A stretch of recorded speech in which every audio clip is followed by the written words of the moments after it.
Welcome back to another episode of the Daily Flip podcast. I'm your host, Alex, and today we're going to be flipping through some of our top stories, including one talking about how union leaders may have overplayed their cards when going into this election, and then two final articles talking about the Senate, whether it be the process to nominate people or a new ethics czar that they put in that actually will reign over most of Trump's term.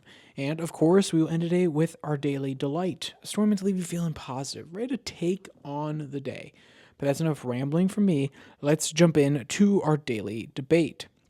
So, unions. This time around, we saw how some of the polling was for most of the internal support, whether it be for Kamala, be for Trump, and it was actually very split, which is something you don't necessarily see among union members normally, at least before my lifetime. They almost always went, 80-20, maybe 75-25 for the Democratic candidate. The upper management normally wanted to be in the pocket of the Democrats. They were willing to work with them, and then they put down the orders, essentially. They laid down the gambit and said, hey, everybody else, vote Democrat. But now the union leaders are actually no longer properly representing the rest of the union, except maybe for someone like your Teamsters, who is a little bit less willing to just go right along with the party line, at least at the very beginning.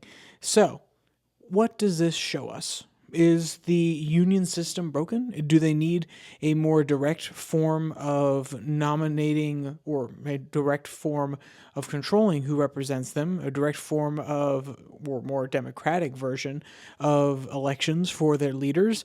Do they have to really throw out the seniority and structure that they've had for generations? These are all important questions as we leave an election cycle where the unions didn't have as much pull as they did in the past. But we'll leave that for the actual article. We're going to leave that first question, though, for you to answer before we get everybody else's opinion. So, do the unions overplay their hand, in your opinion, and do they need a fundamental change? So, with that said, let's jump into our first article that comes from National Review. Headline reads, How Union Leaders Overplayed Their Hand and Helped Fuel Democrats' Downfall. Now, fueling their downfall, I feel like maybe a little bit of a stretch on National Review's part, but they have an argument there that I think we have to really take seriously before I just outright dismiss it. Quote, union leaders routinely assume their members will fall in line, election after election, dutifully casting their ballots for Democratic candidates as directed. But this year's results proved that assumption to be devastatingly wrong. Despite overwhelming financial and public support for Kamala Harris from union leaders, exit polls revealed that union members themselves were divided, with nearly half voting for Donald Trump, end quote. Now, this is emblematic of what Donald Trump speaks to. He speaks to the average Joe. Now, does that mean that he is an average Joe himself? No, he is obviously extremely wealthy. But honestly, I want you to take half a second to think about why someone who is extremely rich, who didn't grow up in the average Joe circles and yet talks like the average Joe, is someone that connects. One, most everybody in America dreams of being that rich. They dream of being that famous. They dream of having that much influence. They dream about even their smallest phrase, sentence, word being taken and thrown into the spotlight. Now, does that mean that all of those are equivalent for everybody? No, of course not. Maybe some people care more about the money. Maybe some people care more about the fame, the notoriety. There are lots of different aspects there, but any mix of those things, a lot of Americans truly care about those things, especially the very average American who feels as though the system may not be working for them. And when they see those things, those characteristics embodied in someone who still talks like them, they think to themselves, oh, even I could get there. Even as the average American who's maybe a little bit more ruthless, a little bit more well-placed, maybe even a little bit smarter, but still, they speak my language. They speak like me, that candidate who is from the upper crust, and yet they relate to me and they care about me. Not only does it matter that they care about them, but like I was saying at the beginning, there's a little bit of aspiration. There's a little bit of hope there. There's an embodiment of a certain American ethic and value that people look to in that person. And they say, wow, maybe someday a guy that talks just like me can be that rich too. And I don't want to oversell this because it's obviously not. A lot of people don't necessarily love a lot of things about Donald Trump, and they vote for him based on his economic policy, or they vote based on his border policy, his criminal justice policy, his tough on crime policy is what I mean by his criminal justice policy. So maybe all of those things there's a confluence of them.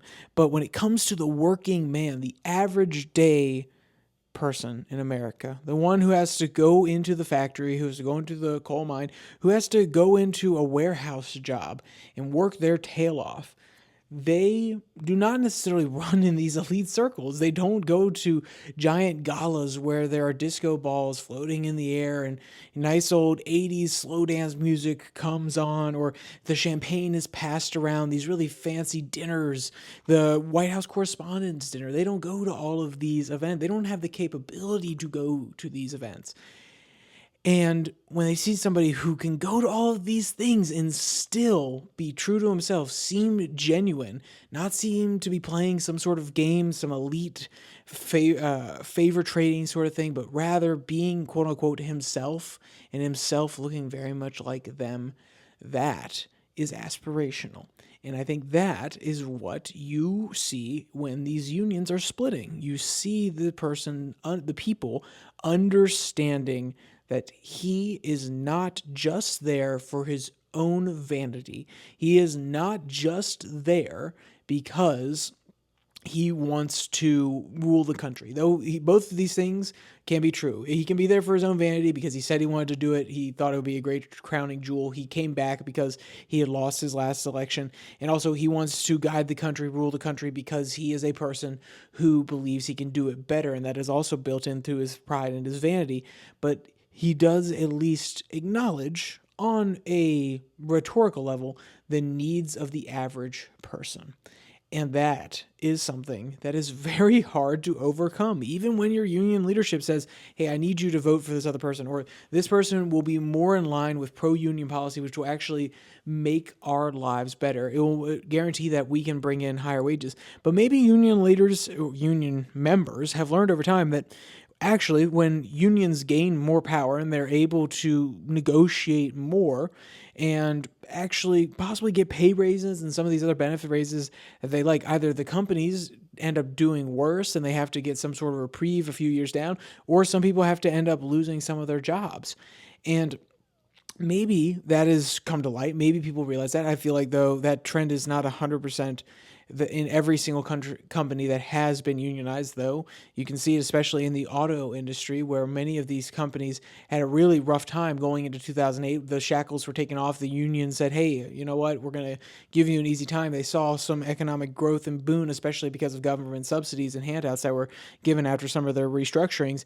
And then you see the unions clamping back down, and now some of these cars manufacturers are having tighter sectors, and cider quarters on a quarterly basis. The entire sector is having a harder time making up for some of those higher expenses that unions have been fighting for. And also, there are other factors here, which is pushing towards EVs, and they actually lose money on a lot of their EV cars. So there's other factors rather than just unionization. I mean, they're being cannibalized in part of the electric car market.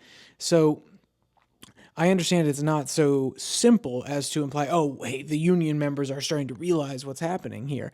But they look at that being an option, and there being a track record of these sort of things happening, where not everybody just simply benefits from having a union. There are negative ripple effects, versus a person who had come in and benefited from a great economy, had continued to stimulate said economy, continued the spending at a certain rate. A lot of people were feeling very good, and they say, okay, is that union bonus in wages going to materially benefit my life? Yes, but also we can have some of those material benefits, and we can have those standard of living increases under a great economy under Donald Trump without necessarily having to fear about losing jobs because we went to the negotiating table and we were oppressing these companies that we work for. So the average worker, the average union member has to do that calculus. And a lot of people did that calculus, and it came out equaling Donald Trump for president. So what else does this article go on to talk about? Not just the auto industry, but also in the schools. And the teachers union is one of the most powerful unions in America, but especially in blue states where they give lots of money. Like California is a great example. New York is another great example. So what is their membership looking like, and what is it looking like their future will be with the Donald Trump presidency? Quote, the push to keep schools shut down was not driven by the needs of students or teachers, but by unions pursuing a political agenda and desiring to maintain control over the educational and financial resources. And then we go on to a little bit further down in the article, quote, but the erosion of solidarity did not stop there. Unions' increasing alignment with extreme political causes, particularly on social issues, alienated even more workers. One of the most glaring examples came in the form of a union support for movements that fostered anti-Semitism on college campuses. As tensions surrounding Israel reached new heights, unions, especially those with strong ties to left-wing campuses, failed to take a clear and public stand against anti-Semitism. In fact, some firmly supported the hostile pro-Palestine demonstrators. End quote. This is one thing that we have to take into account when talking about the future of unions within America. A lot of union workers don't care, but a lot of the more activist union members do care. They went out and they were trying to support pro-Palestine movements. The right has seen many of these demonstrations as outright anti-Semitic. You can see the National Review point there. There's very little wiggle room in the worldview to imply that there's possibly a point to what these people are saying, that they're not necessarily saying things in order to say that Israel shouldn't exist. And there's no wiggle room in the view there whatsoever. So Donald Trump has quite literally said multiple times that he is going to make sure that anybody who supported these sort of things is at least stripped of certain fundings and also possibly cracked down on. So when you have unions aligning yourself with that, or at least the most vocal members of the unions going out there and aligning themselves with that, then you're going to see a crackdown coming from Donald Trump. And you saw this especially in lots of different teachers unions. A lot of the working class unions don't necessarily care. They maybe do care a little bit, but at the end of the day, they're fighting for their people. And a lot of the working class people don't care about the Israel-Palestine issue. The people that are educated, that had to get education degrees, the non-working class ones, and then again, you could say teachers are working class, but it's a little bit more complicated than that. You could say the blue collar ones don't necessarily care about it versus the closer to white collar teachers unions, or unions in general, but the teachers unions especially, do care very, very much about this issue. And a lot of their constituents go out there and they want to make sure that their voices are heard on the Israel-Palestine issue. But that is putting them directly in the crossfire. Trump is going to not only change the actual makeup of the NLRB, the National Labor Relations Board, which has been very pro-union over the last few years, but he is also going to come after some of these unions that had at least not called out the anti-Semitism, what the right perceives as anti-Semitism. And there was legitimate cases of anti-Semitism, and then there are overblown cases of anti-Semitism. They're going to come after these sort of organizations because a lot of the people in the circle around Donald Trump, a lot of pro-Israel people flocked towards Donald Trump because either Joe Biden wasn't taking a strong enough stance, or Kamala didn't take a strong enough stance, or they looked at some of the examples of the non-committed movement in Michigan and all these different party apparatchiks in the Democratic side that were trying to pressure the Democratic Party to move further to the left on the Israel-Palestine issue, even though I don't necessarily think left-right applies here. They were trying to push for a more pro-Palestine message and rhetoric coming from the Democratic side, and they weren't pushing on the right for that. The only cohort, the only demographic that is pushing for the more pro-Palestine position is on the Democratic side of the aisle. Now, does that mean that everybody's pro-Palestine is on the Democratic side of the aisle? No, but the most vocal and loudest one was on the left side of the aisle. Therefore, people who were actually more pro-Israel went to Donald Trump, because you didn't necessarily see him going out there and saying, hey, we need to make sure that Israel is no longer getting funding. We need to make sure that Palestine is under the boot heel. You didn't hear him saying all of that. He's not going out there and saying all these people need to be gone. He's saying Hamas needs to be gone and we need to end the fighting, period, full stop, which is enough for some pro-Israel people to say, okay, he at least wants to make sure that Israeli children and Palestinian children aren't necessarily being killed in this war. But with that being said, I think that really does encapsulate the picture of unions, how going into 2024, they played many different games, whether it be the union leaders trying to get Joe Biden to come out to a picket line and actually succeeding in getting him to come out to a picket line, whether it be the extra pressure that they put, like Sean Fain put on him in order to get certain concessions in order to get their endorsement, or it was teachers' unions that had very active members out there doing protests in order to support the Palestinian side of things. And they had a great pressure campaign, but it was not enough. And honestly, a lot of Americans looked at what they were doing and saying it was a little bit too much. And that's where I think the National Review article is coming from when they say they overplayed their hand. I would say they pressed too hard. I don't know if they overplayed their hand, because I don't think unions were under any illusion that a lot of their members would vote for Donald Trump. Like, this is why Sean Fain had a very hard time, and that's why he was very non-committal at first. The Teamsters are a different battle. They didn't even technically come out and support one. So, like, the point being, and I don't know if they overplayed their hand, but they were definitely playing chess or checkers when Donald Trump and his constituency were just advocating for people. They weren't trying to just get the organization head to say, yes, hey, you need to vote for me. No, they were talking to the average day person. They were playing chess instead of checkers. Or actually, I think it could be the opposite. The unions, they thought they were playing with the common pieces, but they were playing high-level chess, and Donald Trump is talking directly to the people, and they're playing checkers. Maybe that's even a better analogy, because it's simpler. Trump is going straight to the people rather than trying to cozy on up with anybody who has a large part of his constituency or a large chunk of people that would vote for him in their roles, which is a union. But hey, that's enough on that one. I think we should honestly move on to our next article, because there's going to be more play out here. There's going to be more to talk about. There's going to be more breakdown and data that is actually telling us where people voted. We have a lot of it, but there's still much to comb through. And it'll be very interesting to look at very heavy union counties and see if the ensconced union counties are going more blue or they're going more red. Because if it's the ensconced counties, the career union families going red versus just the new workers that were brought on that feel that the Donald Trump message appeals to them more, that can actually show a fatal flaw in unions if union families are turning from the Democratic side, because a lot of the cooperation that the Democratic side gives unions is based on a lot of funding that they provide. They also are integral to some of their legislation that comes out when it comes to job training and creating new jobs and things like that. So it would be very interesting to see that breakdown and see if it falls apart moving forward. All right, so let's move to our second article that comes from MSNBC. This should be the Senate GOP's easiest test of the Trump era. And they're talking about the Senate appointments. So who do you think they're talking about that are the biggest issues here? I have three pictures in front of me. I'm going to give you 3 seconds, and then I'm going to name all of them. 2, 1. Robert Kennedy Jr. Look at that. Pete Hegseth. Oh, look at that one. And Matt Gaetz. Oh, wow. Is anyone surprised on that one? No, not really. Well, let's get with a little bit of background in case you haven't listened to any of our previous episodes. There's a nice little quote that really sets the stage here in the very beginning of the article. Quote, Senator John Thune, Republican of South Dakota, is poised to be the next Senate Majority Leader next year and already has a major challenge on his hands, namely how many of President-elect Donald Trump's cabinet picks will his caucus confirm.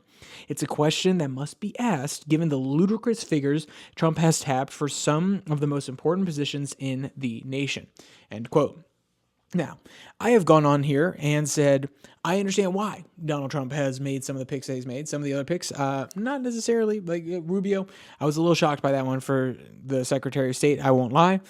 But I went on and said I understand why he made certain picks that he did, especially on the Matt Gaetz side, especially RFK, considering the amount of votes that RFK brought in and the way that he actually split the vote in many different places, where he was saying, hey, you can still vote for me in like blue states in order to siphon people away from Kamala Harris and actually possibly change the outcome of the electoral, not the electoral college, of the popular vote. But in major battleground states, he basically got behind Trump.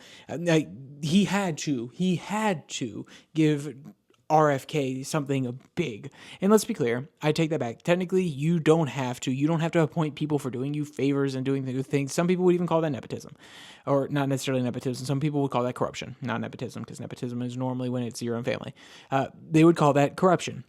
And that is fair enough. But also, if you're not bright-eyed idealist, if we're being real, you understand that this is how the game is played. A lot of people get courtesy appointments for the work and the building of the coalition that they did during the campaign season. So seeing RFK Jr. on there is not surprising. Matt Gaetz, that one was a shocker to me, I won't lie. And Pete Hegseth, he came out of absolutely nowhere. I'd seen him on Fox News before, heard some of his takes. They're not the craziest thing in the world, but both the latter two, were very shocking to me. And I want to give NBC the time to really play this out because, like I said, I understand why he did it. They're loyal people. They fall more in line with his vision of the world and of what a Trump presidency should look like. That doesn't mean they weren't surprising when I heard about them. It doesn't mean I agree with most of their policy positions, but I understand why he did it. So let's jump into the middle paragraph here. Quote, others, though, are so far behind the pale that confirming them would be an embarrassment for every senator who votes yay. Trump's selection of Gaetz sent the sharpest shockwave through Congress, given how many members, including Republican members, actively disliked the bomb-throwing, media-obsessed firebrand. He was also reportedly the only one of Trump's possible choices who was willing to go all in on the president-elect's plans for retribution against his political enemies, end quote. And as we've talked about before, that is one of the big places of appeal for Donald Trump. He wants someone who is in his camp, lock, stock, and barrel, who was out there fighting, pushing, absolutely destroying media narratives, defending Donald Trump. Every single time that he went into that courtroom, Matt Gaetz was on multiple different Fox shows. He was on multiple different podcasts saying this is a absolute corruption of our justice system. And this is not okay, and there will be some sort of backlash for this. Little did he know that he would be the backlash. He would be the one actually implementing that backlash if Donald Trump is able to get him through the Senate. But the point I'm actually getting at here is I agree. This will most definitely be a test of the Senate. And John Thune was already test number one. He is old establishment. He is the re-embodiment, not really, of Mitch McConnell, because Mitch McConnell is a very hard politician and donor baby, so to speak. Donors love him. He's a very hard person to replace on that front, but he is much closer, Thune is much closer to Mitch McConnell's ideology than someone like Scott was, Rick Scott, who was he was actually the third that was in contention in order to be the next majority leader in the Senate.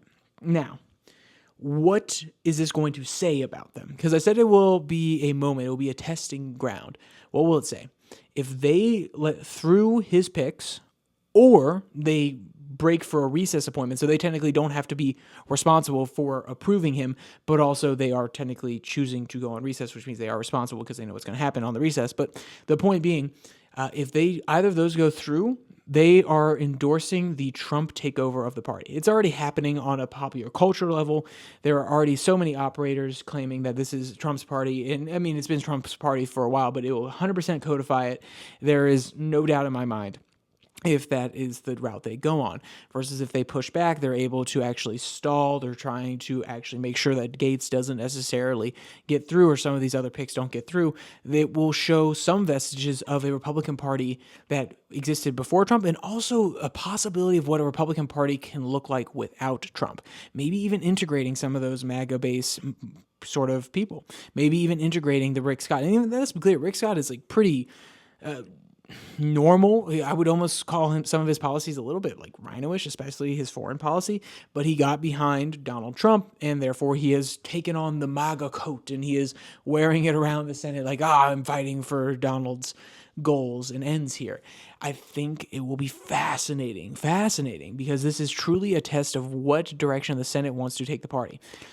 Now, does the Senate lead? Not necessarily. The RNC had already been taken over by Laura Trump and Chris Savita on a micro level. So the party is already shifting underneath them. But if the Senate, one of the most powerful and most respected institutions within the United States government, is able to hold out and allow for the quote unquote rhino branch, that's what the MAGA people would call them, and some people would just call them normal conservatives, if they can allow that branch of the party to thrive in the Senate and actually manage some of the MAGA parts, you could possibly see a synthesis that is something that builds beyond Trump, incorporating a lot of the Trump policies, but also keeping some of those core conservative values moving forward. I think, like I said, it will be absolutely fascinating, and I will love to see how all of it goes. But that's the future Senate. Let's actually talk about the current Senate, which actually just put in place a new ethics czar that Trump can't get rid of. This article comes from Crooks and Liars. The headline itself reads, Senate confirms ethics czar and Trump can't fire him. Look at that. I almost read it word for word. So let's go to the first paragraph to really set the scene here. Quote, as the clock winds down on Democratic control of the U.S. Senate, upper chamber lawmakers on Thursday confirmed President Joe Biden's nomination of David Humentema, I'm sorry if I'm mispronouncing your name, it's Huthema, that's probably the best way, head of the State Department's ethics program, to lead the Office of Government Ethics for a 5-year term.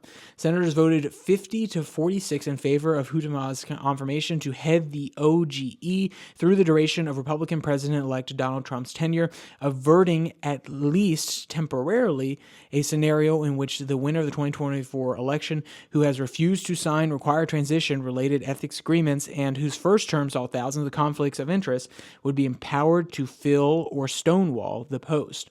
So this post doesn't have as much power as you would actually think. Let's actually go to what their roles are. Quote, one of the most important roles of the Office of Government Ethics is to oversee and advise the presidential transition process. The selection and nomination of most new administration officials takes place during the transition, in which OGE's vetting of pending nominees for conflicts of interest is most critical. The office needs to be fully staffed and operational during the course of the transition period. That is actually a relatively important role, because when you're going into a nomination process, guess what? These senators, they have staff members. They can pull up old tweets that people don't like. They can pull up old video clips, but the senators are also worrying about other bills. They're worried about firming up especially the senator-elects are worried about firming up their own staff. Maybe their staff transitions because other people are leaving other offices or other people are leaving other administrations during that time. So there are lots of different things on the hands of these senators. So having an independent agency that is actually able to go through and vet these different nominees and make sure that they bring all of these facts to the table, though it can be biased in one direction if a person, it can be an overwhelming amount of power if one person gets in there and they're truly unethical, which would be ironic considering they're overseeing the government ethics office of government ethics. But the point being that they can have a good amount of sway depending on what they do or do not bring out into the light. But I think it's an important position. That being said, is it as big of a deal as the Republicans are making it out to be? No, it's really not. At the end of the day, if Donald Trump wants something and the senators are going to go through with it, if they raise ethical objections and conflicts of interest, is that going to stop them from nominating him? Probably not. Most of these people on the Senate Hill already have an idea of what they want from these nomination processes, whether they're going to approve or not approve. So I don't necessarily think it will actually affect that much of what's going on. The game board is already set at this point, and we'll see what the senators end up saying. But I do find it ironic that Crooks and Liars is out here saying, well, hey, this new person, he's going to be able to, Trump's going to be running rampage, and this is why this person's so important. And I'm like, it really is he though? Like, let's be clear. If they actually have active conflicts of interest, the judiciary branch could crack down on them after the case if they actually exploit their office in order to benefit themselves materially outside of their office. So most of the people that are coming in will willingly give up any conflicts of interest so that they don't necessarily have to face the judicial branch in the future. But that being said, it's still big that this has been a finalized appointment that they were able to get through, and it's something that you should probably know about, just so if it ever comes up in conversation, you're fully aware of what the position does, and if Trump starts to buck him in the future, and this conversation starts to happen where people are saying, well, hey, even the leading officer, the OGE, is talking about how Trump's violating this, that, and the other, you understand why that person has some authority and why they're actually talking about the issue. All right, so with that said, let's jump to our daily delight. And I want this one to be extra, extra adorable today. I want you to take an extra 30 seconds, just, clear your mind of anything else that's going on. Or at this point, what you should probably do is go to the link in the description because you can read the entire article. But the headline reads, "What should you keep in mind when dressing your pets for Christmas holidays?" I want you to picture what you're going to dress your pet in. And some of us aren't going to dress our pet in anything. Maybe we'll get them a special collar. That's about it. But for some of you out there who love to dress them up, who love to get those Instagram photos, I want you to really think about it. And for those of you who don't do it, I want you to think of the most hilarious dog costume. Not that you're going to necessarily put on your own dog, but you would love to see on another dog. And if you want to hear all the tips and tricks that they're talking about as we go into close to Christmas, let's be clear, Thanksgiving has not happened yet, and I do not want to see any Christmas decorations up in any of your guys' houses. But we are getting to that time where you can at least start thinking about it. You can start planning it out, but don't put any of them up until after Thanksgiving. It's a hard line in the sand, at least in my book here. And, if you disagree with that, throw it in the comment sections. I'm really curious. So this conversation always comes up every single year, especially as I meet new people. I always like to have it with them because it's an interesting one, and people grow up very differently. But the point being, if you want to see any of these cute recommendations or any of these cute pictures of animals in their costumes for Christmas, go ahead, read the article in the description below that like and subscribe button. Also down there, you can find all of the articles from today, so you can go find the quotes, you can go read them for yourself, you can reference them in the future, and also down there, you can find the link to the podcast on Spotify, Pocket Cast, Podvine, as well as the Twitter handle at Your Daily Flip, where I post a Twitter tirade every Tuesday and Thursday. Also on Tuesday and Thursday, if you stay on this YouTube channel or you stay on that RSS feed, you will get 6 and 6, which is 6 stories from around the world in 6 minutes or less. It's international news, and it's nice and quick compared to this deep dive into modern American politics. So, with all that said, thank you for joining me for this episode of the Daily Flip podcast. There's only one more thing to say. Stay safe. Don't die.